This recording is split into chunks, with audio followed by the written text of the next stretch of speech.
کہتے ہیں عمارتوں کی اہمیت اس کے تاریخی پس منظر یا عمارتوں سے وابستہ شخصیات سے ہوتی ہے۔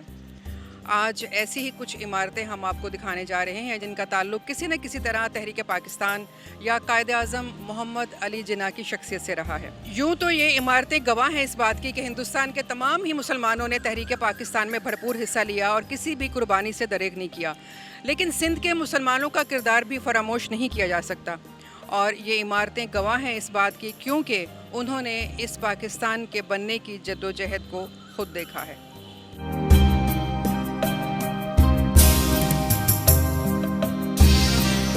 قائد اعظم نے 1 جولائی سن 1948 کو کراچی میں اسٹیٹ بینک کا افتتاح کیا اور وہ اس مقصد کے لیے 2 دن قبل ہی کوئٹہ سے کراچی پہنچ گئے تھے۔ وہ خرابی صحت کی وجہ سے زیارت میں مقیم تھے۔ 1 جولائی کو Quaid Azam governor general house سے ایک بگھی میں اسٹیٹ بینک آف پاکستان کی عمارت تک گئے۔ اس بگھی کو 6 گھوڑے کھینچ رہے تھے اور اس کا محافظ دستہ شوخ سرخ رنگ کی وردیاں پہنے ہوئے تھا۔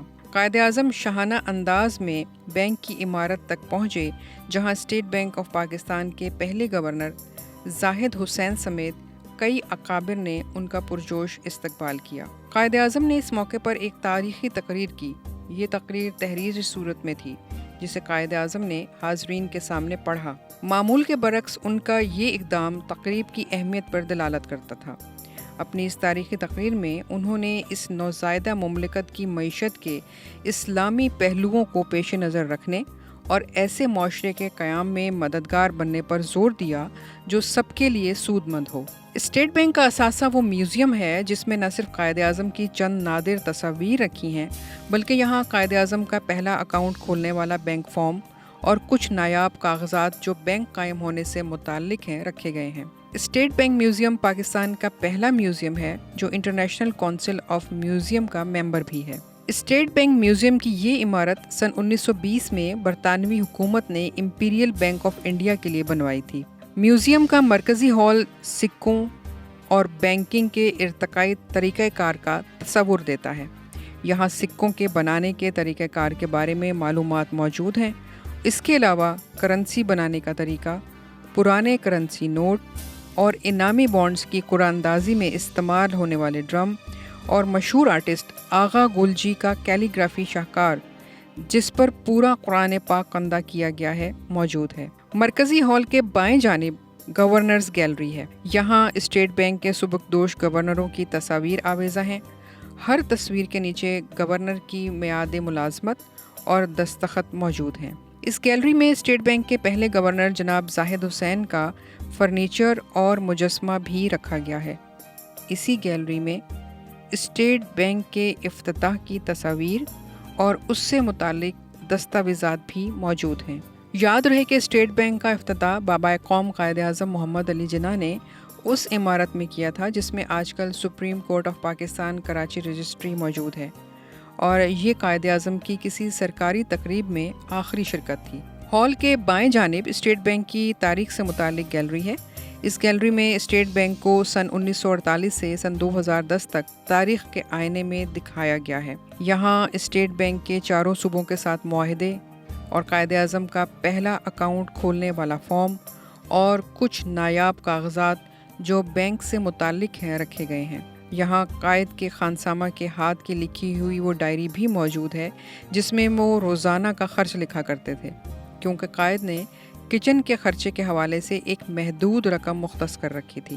یہاں ایک سکوں کی گیلری بھی ہے جہاں وزن اور پیمائش کے طریقے جو برصغیر میں رائج تھے رکھے گئے ہیں۔ یہ گیلری اور دیگر تمام گیلریز میوزیم دیکھنے والوں کے علم میں اضافے کا سبب ہیں۔ یہاں اسلامی گیلری میں ان بادشاہوں کے نام کے سکے بھی موجود ہیں جنہوں نے برصغیر میں آنے کے بعد یہ سکے جاری کیے۔ یہ سکے سن 712 سے لے کر سن 2010 تک کے زمانے پر مشتمل ہیں۔ اس گیلری میں سکے بنانے والے اوزار، پاکستانی یادگار سکے، سول اور ملٹری ایوارڈز اور مختلف ادوار میں استعمال ہونے والے سونے کے سکے بھی موجود ہیں۔ یہاں ایک اور گیلری ڈاک ٹکٹ گیلری کے نام سے موجود ہے جو کہ ڈاک ٹکٹ کے ارتقاء کے بارے میں معلومات فراہم کرتی ہے۔ ٹکٹوں کی نمائش میں ٹکٹ بنانے کے استعمال ہونے والے اوزار، دنیا کی پہلی ٹکٹ، ایشیا کی پہلے ٹکٹ اور برطانوی دور کی چھپی ہوئی ٹکٹوں پر پاکستان کا لفظ چھاپ کر سن 1948 سے لے کر سن 2010 تک کی ٹکٹس نمائش کے لیے رکھی گئی ہیں۔ یہاں کچھ پرانے اسٹیمپ پیپرز، پوسٹ کارڈز اور لفافے بھی رکھے گئے ہیں، اور بہت کم لوگ یہ جانتے ہیں کہ ٹکٹیں کرنسی کے طور پر بھی استعمال کی جاتی تھیں، اور یہ نایاب ٹکٹس یہاں رکھی گئی ہیں۔ آئی اسٹارٹیڈ ورکنگ ان 2006 اور مجھے ایک بلڈنگ دی گئی کہ آپ نے اس میں میوزیم بنانا ہے۔ تھیم بھی میں نے خود ہی دی اس میوزیم کی، کنزرویشن کی۔ پھر تھیم کے حساب سے، جیسے میں نے آپ کو نیچے وزٹ کرایا تھا، پری اسلامک کوائنیج کی گیلری ہے، اسلامک کوائنیج ہے، اور ان بٹوین ہمارے پاس اسٹیمپس ہوتی ہیں جو کہ کرنسی اور کوائنس کے بیچ میں ہیں، وہ اسٹیمپ گیلری ہے، پھر کرنسی گیلری ہے، اور on the far two ends we have history of state bank and history of governors of state bank. ایک ہمیں سافٹ امیج بھی کریٹ کرنا تھا اسٹیٹ بینک کا، اس کے لیے ضروری تھا کہ ہم اسٹیٹ بینک کے بارے میں بتائیں۔ پھر جو اس کا تھیم ہے بیسک ہے evolution of monetary system in the Indian subcontinent, تو we start from barter system and we come up to e banking. یہ کرنسی گیلری ہے۔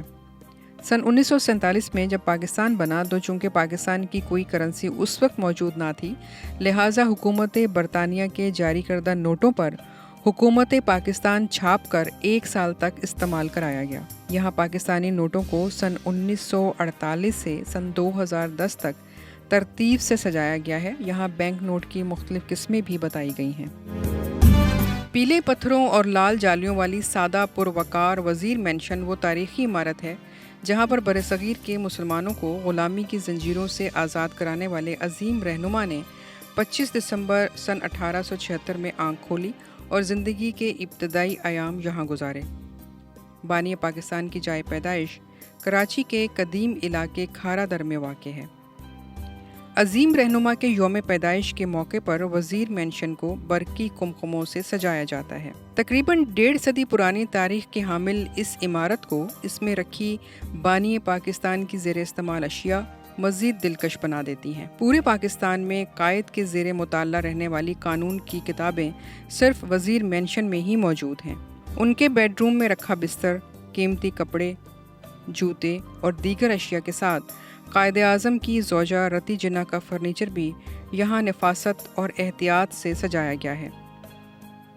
یہاں ایک ڈرائنگ روم اور ایک اسٹڈی روم ہے جہاں قائد کی قیمتی کتابیں رکھی ہوئی ہیں، اور یہاں تحریک آزادی کے ساتھیوں کے ساتھ قائد کی چند نادر تصاویر بھی موجود ہیں۔ اس کے علاوہ وہ کرسی بھی یہی ہے جس پر آپ گورنر جنرل بننے کے بعد سب سے پہلے بیٹھے تھے اور کیبنٹ میٹنگز میں بھی بیٹھا کرتے تھے۔ اس کے علاوہ قائد کا وہ بستر بھی یہی ہے جس پر آپ نے اپنی زندگی کے آخری ایام گزارے تھے۔ یہ تمام سامان آپ کے طرز زندگی کا اظہار ہے اور محبت کرنے والے اسے بہت پیار سے دیکھتے ہیں۔ یہ سندھ اسمبلی کی وہ تاریخی عمارت ہے جہاں سن 1943 میں قیام پاکستان کے مطالبے کی قرارداد بھاری اکثریت سے منظور ہوئی تھی۔ پورے ہندوستان میں یہی وہ واحد اسمبلی تھی جہاں مسلمانوں کے الگ وطن کی قرارداد منظور کی گئی۔ اس میں بنیادی کردار آل انڈیا مسلم لیگ سندھ کے صدر جی ایم سید نے ادا کیا تھا، جس کے نتیجے میں صرف 4 سال کے مختصر عرصے میں مسلمان علیحدہ وطن کے حصول میں کامیاب ہوئے۔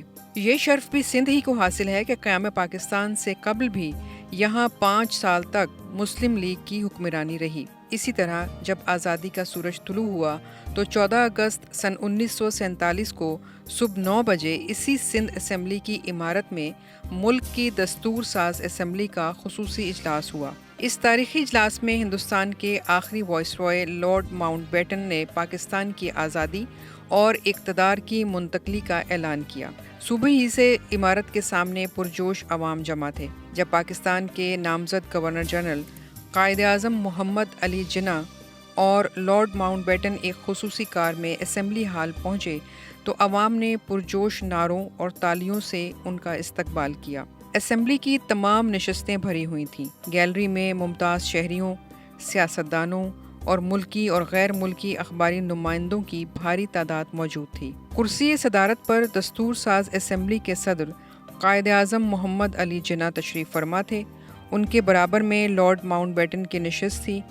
دونوں اکابر نے جب اپنے نشستیں سنبھالیں تو کارروائی کا باقاعدہ آغاز کیا گیا۔ پہلے لارڈ ماؤنٹ بیٹن اور پھر قائد اعظم نے خطاب فرمایا۔ اسمبلی کی کارروائی اور اعلان آزادی کے بعد قائد اعظم محمد Ali Jinnah lord Mount beaten کے ہمراہ گورنر جنرل ہاؤس واپس آ گئے۔ دوپہر 2 بجے لارڈ ماؤنٹ بیٹن نئی دہلی روانہ ہو گئے۔ اگلے روز 15 اگست کو قائد اعظم محمد علی جناح نے پاکستان کے پہلے گورنر جنرل کی حیثیت سے حلف اٹھایا۔ ان سے یہ حلف لاہور ہائی کورٹ کے chief justice mister justice Abdul Rashid نے لیا۔ اس کے بعد قائد اعظم نے قائد ملت نوابزادہ لیاقت علی خان سے ملک کے پہلے وزیر اعظم کی حیثیت سے حلف لیا اور اسی دن 6 رکنی کابینہ نے بھی حلف اٹھایا۔ ایم اے جناح روڈ پر واقع بلدیہ عظمیٰ کراچی کی تاریخی عمارت اپنی بناوٹ اور اہمیت کے اعتبار سے کراچی کی قدیم اور دیدہ زیب عمارتوں میں سے ایک ہے۔ یہ شاندار عمارت جو کراچی کی پہچان اور بلدیہ عظمیٰ کراچی کا صدر دفتر ہے، مصری اور ہسپانوی فن تعمیر کا حسین امتزاج ہے۔ میں اس وقت موجود ہوں کے ایم سی بلڈنگ میں اور میں آپ کو دکھانا چاہ رہی ہوں وہ جگہ جہاں پر قائد اعظم محمد علی جناح کو کراچی کے شہریوں کی جانب سے پہلا سیوک استقبالیہ دیا گیا تھا۔ یعنی یہاں پر قائد اعظم محمد علی جناح، محترمہ فاطمہ جناح اور لیاقت علی خان تشریف لائے تھے اور کراچی کے شہریوں کی طرف سے انہیں ایک استقبالیہ دیا گیا تھا۔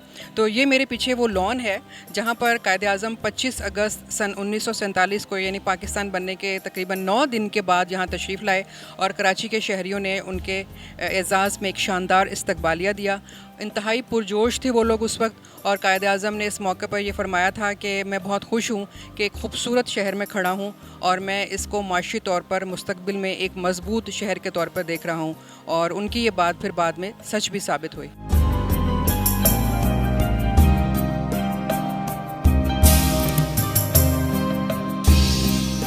اسی عمارت کی دوسری منزل پر ایک بڑا کونسل ہال ہے جہاں کراچی کے مختلف علاقوں سے منتخب ہونے والے نمائندوں کے اجلاس منعقد کیے جاتے ہیں۔ پاکستان جب بنا تھا تو حکیم محمد احسن صاحب ہمارے میئر تھے، اور اس زمانے میں یہ ہوا کرتا تھا کہ ایک سال جو ہے وہ ہندو مذہب سے تعلق رکھنے والے میئر ہوا کرتے تھے، ایک سال جو ہے پارسی مذہب سے تعلق رکھنے والے میئر ہوا کرتے تھے، اور ایک سال مسلمان ہوا کرتے تھے۔ تو اتفاق یہ ہے کہ جب پاکستان بنا 1947 میں تو حکیم محمد احسن صاحب پہلے سے میئر تھے، اور 25 اگست 1947 کو قائد اعظم رحمۃ اللہ علیہ کے لیے ہم نے یعنی بلدیہ عظمیٰ کراچی نے ایک شہری ریسیپشن ان کے لیے شہری استقبالیہ منعقد کیا جو اسی عمارت میں تھا۔ وہ یہاں تشریف لائے، ان کے ساتھ فاطمہ جناح، محترمہ فاطمہ جناح، اور پاکستان کے پہلے وزیر اعظم لیاقت علی خان بھی تشریف لائے تھے۔ اس خوبصورت عمارت کے چاروں طرف موجود گنبد اس کی دلکشی میں 4 چاند لگاتے ہیں۔ پہلی اور دوسری منزل پر کشادہ برآمدے ہیں جو اس عمارت کی اصل شان ہے، اور اسے اس طرح ڈیزائن کیا گیا ہے کہ اگر بجلی نہ ہو تب بھی کمروں میں گرمی کا احساس نہیں ہوتا۔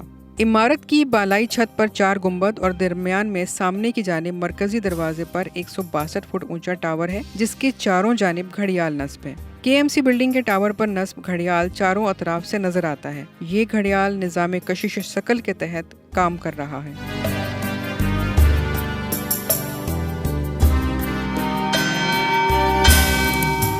اس منفرد عمارت کی بڑی بڑی کھڑکیاں اور روشن دان، مغلئی انداز کے گنبد، بالکونیاں اور نوکیلی محرابیں دیکھنے والوں کو مبہوت کر دیتی ہیں۔ قائد اعظم ہاؤس میوزیم، جس کا پرانا نام فلیگ اسٹاف ہاؤس تھا، کراچی میں میٹروپول ہوٹل سے کچھ پہلے واقع ہے۔ 10,214 گز پر محیط ایک حویلی نما بنگلہ جسے اس وقت کے معروف برطانوی معمار موزز سومیک نے اپنے ذاتی استعمال کے لیے تعمیر کروایا تھا۔ ان کی وفات کے بعد معروف صنعت کار رام چند کچھی اور سہراب کیٹرک نے بھی یہاں کچھ دن رہائش اختیار کی تھی۔ پیلے پتھروں سے بنی 150 سال پرانی یہ عمارت جو ایک وسیع پارک اور تراشے ہوئے پتھروں کے درمیان موجود ہے، بابا قوم قائد اعظم محمد علی جناح کا گھر ہے۔ ریکارڈ کے مطابق پلاٹ نمبر 241 پر قائم یہ بنگلہ قائد اعظم محمد علی جناح نے اس کے خوبصورت آرکیٹیکٹ سے متاثر ہو کر سن 1943 میں 1,15,000 روپے میں سہراب کیٹرک سے خریدا، جو کہ کراچی کے سابقہ میئر تھے۔ اس وسیع رقبے پر بنے 2 منزلہ گھر میں کل 6 کمرے ہیں، جن میں 2 bed room, 2 drawing room, 1 study روم اور 1 ڈائننگ ہال ہے۔ یہ گھر جہد مسلسل کا مرکز رہا ہے۔ یہاں انسان تو نہیں ہے لیکن چیزیں بولتی ہیں۔ ایک جگہ ٹائل پر 1868 لکھا ہے، جس سے اندازہ ہوتا ہے کہ یہ گھر اسی سال بنایا گیا تھا۔ اسے فلیگ اسٹاف ہاؤس اس لیے کہتے ہیں کیونکہ برٹش انڈین آرمی نے اسے کرائے پر لیا اور پھر اپنے سینئر افسروں کے رہنے کی جگہ قرار دیا، جس میں جنرل ڈگلس ڈیوڈ گریسی بھی شامل ہیں، جو بعد میں پاکستان آرمی میں سیکنڈ کمانڈر ان چیف کے عہدے پر بھی فائز ہوئے۔ گھر کے پچھلے حصے میں سرونٹ کوارٹرز، باورچی خانہ اور گھوڑوں کا استبل تھا۔ بعد میں استبل کو مرمت کر کے لائبریری میں تبدیل کر دیا گیا، لیکن باورچی خانہ بالکل الگ ایک گھر کے باہر کی طرف ہے۔ نیچے کی منزل پر اسٹڈی روم اور ملاقاتیوں کا کمرہ ہے، جہاں پر قائد کا تمام سامان اسی طرح سلیقے سے رکھا ہوا ہے جیسے کہ ان کے ہوتے ہوئے رکھا ہوا تھا۔ سیدھے ہاتھ پر ڈائننگ روم ہے۔ یہ ایک بڑی اور وسیع میز ہے جہاں 12 افراد کے بیٹھنے کی گنجائش ہے۔ دیوار میں ایک طرف برتنوں کی الماری ہے جہاں کچھ ایسے برتن رکھے ہیں جو قائد کو چائنا اور جاپان سے تحفے میں ملے تھے، اور اس کے علاوہ ایک ڈنر سیٹ بھی موجود ہے جو نواب آف بہاولپور نے انہیں تحفے میں بھجوایا تھا۔ جیسے ہی لکڑی کی سیڑھیاں چڑھ کر اوپر کی منزل پر جاتے ہیں تو سیدھے ہاتھ پر مادر ملت محترمہ فاطمہ جناح کا کمرہ ہے۔ یہاں ان کے زیر استعمال بستر، میز، آرائشی میز اور استعمال کی چند اور چیزیں موجود ہیں۔ الٹے ہاتھ پہ قائد اعظم محمد علی جناح کا بیڈ روم ہے، جہاں ان کے زیر استعمال تمام چیزیں موجود ہیں۔ دونوں کمروں کے باہر ایک گول میز اور 2 کرسیاں رکھی ہیں جہاں قائد اور ان کی ہمشیرہ بیٹھا کرتے تھے۔ کمرے کے باہر کے حصے میں قائد اور محترمہ فاطمہ جناح کی چند نادر تصاویر بھی لگی ہیں۔ اوپری حصے میں جہاں قائد کی رہائش تھی، وہاں ان کی کتابیں، کپڑے، جوتے اور ایک چھڑی رکھی ہے۔ اس کے علاوہ ایک قرآن پاک بھی رکھا ہے۔ یہ قائد کو علی گڑھ مسلم لیگ کی طرف سے تحفے میں دیا گیا تھا۔ قائد کے انتقال کے بعد محترمہ فاطمہ جناح نے اس گھر میں 16 سال کا طویل عرصہ رہ کر گزارا۔ پہلی منزل پر ایک بالکنی بھی موجود ہے۔ جب یہ گھر بنا تھا اس وقت اس بالکنی سے سمندر نظر آتا تھا اور یہ ایک انتہائی پرسکون جگہ تھی۔ 1965 میں جب محترمہ فاطمہ جناح نے صدارتی انتخاب لڑا اور ہار گئیں تو اس کے بعد وہ موہٹا پیلس چلی گئیں اور باقی کی زندگی وہیں گزاری۔ اس گھر میں قائد آتے جاتے رہے، لیکن زیادہ تر ان کی رہائش گورنر جنرل ہاؤس میں رہی، جو اب گورنر ہاؤس ہے۔ اس گھر کی قسمت کا فیصلہ تب ہوا جب محترمہ فاطمہ جناح کا سن 1967 میں انتقال ہوا اور قائد اعظم ٹرسٹ نے یہ گھر بیچ دیا اور اسے اس وقت پاکستان آرکیالوجی ڈپارٹمنٹ نے 51 لاکھ روپے میں خرید لیا اور اس کا نام قائد اعظم ہاؤس میوزیم رکھ دیا گیا۔ 25 نومبر سن 1993 میں اس وقت کے گورنر سندھ حکیم محمد سعید نے باضابطہ طور پر اس کا افتتاح کیا اور اسے اسکول، کالج، یونیورسٹی کے اسٹوڈنٹس کے علاوہ دیگر سیاحوں کے لیے بھی کھول دیا گیا تاکہ دنیا یہ جان سکے کہ یہ گھر، اس میں موجود نفاست سے رکھا گیا سامان تاریخ ساز شخصیت کے ساتھی رہے ہیں، اور وہ تاریخ ساز شخصیت ہر پاکستانی کے دل میں ہمیشہ زندہ رہے گا۔ قائد اعظم کو کراچی میں پرانی نمائش پر جس جگہ سپرد خاک کیا گیا، وہ جگہ 144 ایکڑ رقبے کا ایک ہموار قطع اراضی ہے۔ اس رقبے پر ایک اندازے کے مطابق 2 لاکھ مہاجرین نے جھونپڑیاں ڈال رکھی تھیں اور یہاں کے عوام نے بہت جلد اپنے قائد کے لیے جگہ خالی کر دی۔ ستمبر سن 1948 سے فروری سن 1960 تک پورے 12 سال بانی پاکستان کا مزار شامیانے تلے رہا۔ مزار کے لیے کل 4 نقشے تیار کیے گئے تھے۔ 3 نقشوں کو مسترد کر دیا گیا۔ بالآخر دسمبر سن 1959 میں مادر ملت محترمہ فاطمہ جناح کی خواہش پر نقشے کی تیاری کا کام معروف معمار یحییٰ مرچنٹ نے ڈیزائن کیا، جن کا تعلق ترکی سے تھا۔ مزار کے ڈیزائن کا بنیادی کام 28 جنوری سن 1960 کو مکمل ہو گیا تھا۔ تعمیری کام کا باقاعدہ آغاز 8 فروری سن 1960 کو ہوا۔ 31 جولائی سن 1960 کو اس وقت کے صدر فیلڈ مارشل جنرل محمد ایوب خان نے مزار کا سنگ بنیاد رکھا۔ 31 مئی سن 1966 کو مزار کا بنیادی ڈھانچہ مکمل ہوا اور 12 جون 1970 کو عمارت کو سنگ مرمر سے آراستہ کرنے کا کام پایہ تکمیل تک پہنچا۔ 23 دسمبر سن 1970 کو چین کے مسلمانوں کی جانب سے بطور تحفہ بھیجا گیا 81 فٹ لمبا فانوس گنبد میں نصب کر دیا گیا۔ مزار کی تعمیر پر 1 کروڑ 48 لاکھ روپے کی لاگت آئی، جو اس زمانے میں ایک خطیر رقم تھی۔ مزار کے کل 5 دروازے ہیں۔